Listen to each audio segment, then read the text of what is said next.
There are moments in life that alter everything you once believed. Moments that split your world into a before and after.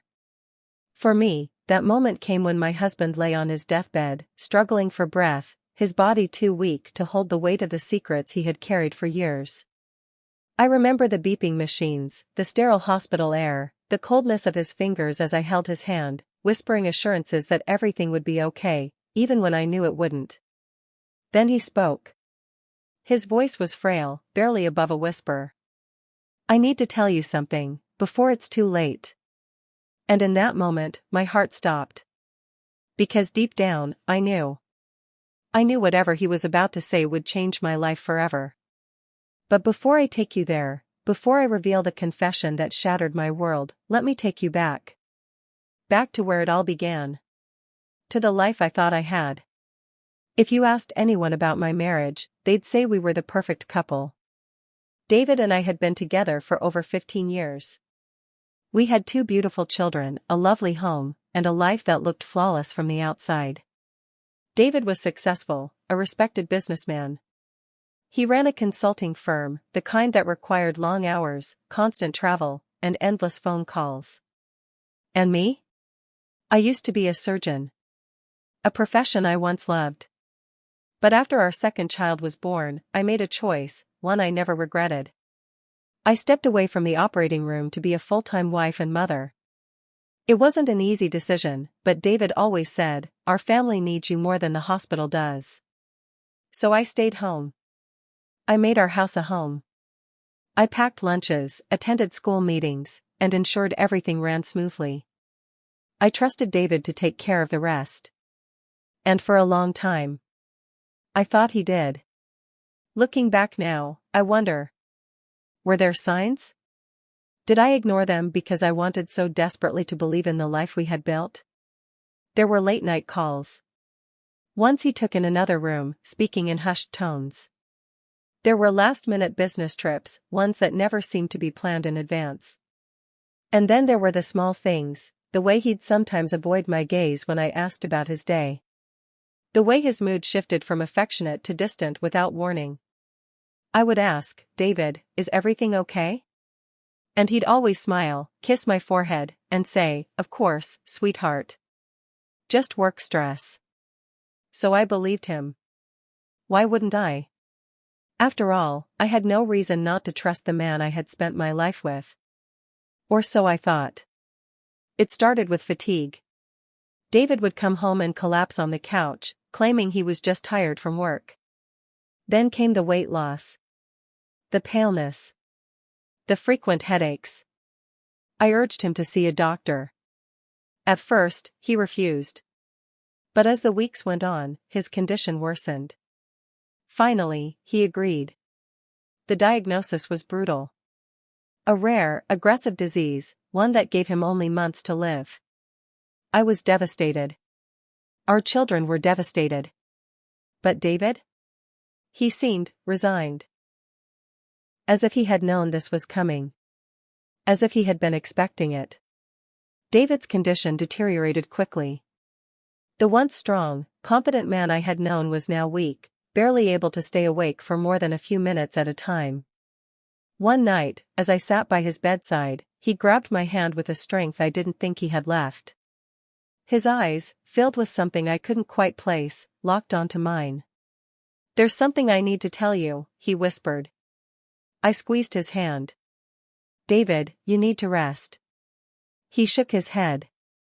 I can't leave without telling you." My breath caught in my throat. Because suddenly, I realized. This wasn't just about him being sick. This was about something else. Something he had been carrying for years. Something that was about to come crashing down on me. I have another family. The words hung in the air like a bomb waiting to explode. And in that moment, my entire world shattered. I pulled my hand away, my mind spinning. "What do you mean, another family?" His eyes welled with tears. "Her name is Olivia, and we have a son together." I felt like I had been punched in the stomach. My husband, the man I devoted my entire life to, had been living a double life. How long? I managed to choke out. He hesitated. 10 years. 10 years. For a decade, he had been lying to me. Sneaking away. Funding an entirely separate life. And the worst part? His other child was only a year younger than our youngest. Which meant, when I was pregnant with our son, he was having a child with another woman. I wanted to scream. I wanted to hit him. But I couldn't move. Because deep down, I knew there was more. That's not all, he said. And then, he dropped the final bombshell. I was being blackmailed. My blood ran cold. By who? His breathing was labored now, every word a struggle. A man I did business with. He found out about Olivia, and he used it against me. The room was spinning. What did he make you do, David? Silence. Then, I laundered money. I stole from my own company.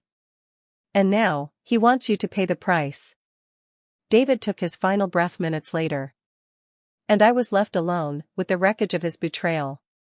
2 families. A criminal past. A blackmailer who now had his sights set on me. Grief is a strange thing. It comes in waves, unpredictable and uncontrollable. But what happens when grief is mixed with betrayal? David's funeral was supposed to be about saying goodbye. About mourning the man I had spent my life with. Instead, it became something else. Because as I stood there, watching people arrive, I saw a face I shouldn't have seen. A woman. She was standing at the far end of the cemetery, dressed in black, sunglasses shielding her eyes. And I knew. I knew exactly who she was. Olivia. David's other woman. She wasn't crying. She wasn't mourning. She was watching. And next to her? A boy. No older than 13. A boy who looked so much like David that it made my stomach turn. Did she come to see me? To rub it in my face? Or, was there something else? Because the moment our eyes met, she turned around and walked away. No words. No confrontation. Just silence. And somehow, that was even worse. I didn't have time to process Olivia's presence. Because the very next day, the threat started. It began with a letter. A small envelope slipped under my door in the middle of the night. No sender. No stamp. Just a single line written in David's handwriting. Your husband wasn't the only one with secrets. Meet me tonight, or you'll regret it. But David was dead. So who sent it? And what exactly did they mean? The mystery deepens from here, and the real danger? It's just beginning. Fear is a funny thing. It can paralyze you, or it can push you to do things you never imagined. That night, as I sat in my car, gripping the letter, my heart pounded. David was gone. But his past? It was alive and breathing. I had 2 choices. 1, ignore the letter. Pretend it never happened. Move on with my life. 2, go to the meeting. Face whatever was waiting for me in the dark. I should have walked away. But I didn't. Because deep down, I needed to know. So I drove. The address led me to an old parking garage downtown. It was nearly empty, the dim lights flickering overhead. I sat in my car, gripping the wheel. Was this a trap? Was I being watched? Then, a figure stepped out of the shadows. A man. Tall, broad-shouldered, wearing a dark coat. I hesitated. But then he spoke. Get out of the car. We need to talk. And something about his voice, calm, commanding, made me obey. I stepped out, the cool night air biting my skin. Who are you? I asked. He exhaled, watching me carefully. I was David's business partner. And I know everything. The man's name was Michael Graves. And according to him, David wasn't just laundering money. He was involved in something much bigger. Your husband didn't just steal money, Mrs. Carter. He stole from the wrong people. Dangerous people. And now, they want their cut. My stomach dropped. What do you mean? David is dead. Michael sighed. That doesn't erase his debt. Someone has to pay it. And then he handed me another letter. Another threat. If you don't deliver what we're owed, your family will suffer the consequences. I stared at the words, my hands shaking. How much? I whispered. Michael hesitated. Then he said it. $2 million. The world tilted. $2 million. David had stolen $2 million, and now, they expected me to pay for it. But how? I didn't have that kind of money. And worse, something told me this wasn't just about money. This was about power. Control. And I was just a pawn in a game I didn't even know I was playing. I barely slept that night. But by morning, I knew what I had to do. I had to find Olivia. If David had a second family, then she had to know something. I found her address in David's old emails. And when I arrived at her house, a small, modest home on the outskirts of town, I was shaking. I rang the doorbell. No answer. I knocked again. Then, the door creaked open. And there she stood. Olivia. Her face was pale, her eyes wary. You shouldn't be here, she whispered. But I stepped forward. Neither should you have been at my husband's funeral. Silence. Then, she sighed. Come inside. The house was quiet. Too quiet. I expected pictures of David. Family photos. Proof of the second life he had built. But there were none. Olivia led me to the kitchen and poured a cup of tea. Why were you at the funeral? I asked. She hesitated. Then, she said something that made my blood run cold. Because David wasn't just my lover. He was my escape. Escape? I repeated. She nodded. I was running from someone. And David, he helped me disappear. I blinked. This wasn't what I expected. And your son? I asked. Is he really David's? Her eyes darkened. Then, she said the one thing I never saw coming. No. I nearly dropped my cup. What? Olivia sighed. He's not David's son. But someone wanted him to be. And suddenly, I realized. David wasn't the one hiding secrets. Olivia was. And now? I wasn't just in danger.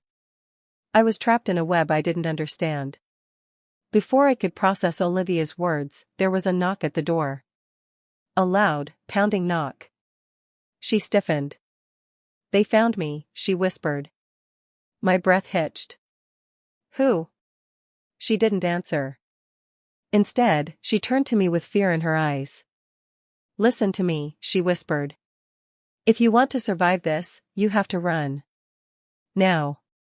I stood frozen as the knocking grew louder. Then, the door burst open. And in walked two men. Dressed in black. Faces cold. One of them smirked. Hello, Mrs. Carter. We've been looking for you. I had a choice. Fight. Or run. Olivia grabbed my wrist. Go, now. I didn't think. I ran. Through the back door. Into the cold night. My heart pounding. But as I ran, one thought haunted me. David's death was only the beginning. And the secret he took to his grave? It was bigger than I ever imagined. Should I continue? Do you want to know who those men were? What was Olivia really hiding? And most importantly, would you have trusted her? Let me know in the comments. And if this story kept you hooked, don't forget to like, subscribe, and hit that notification bell. Because trust me, this isn't over.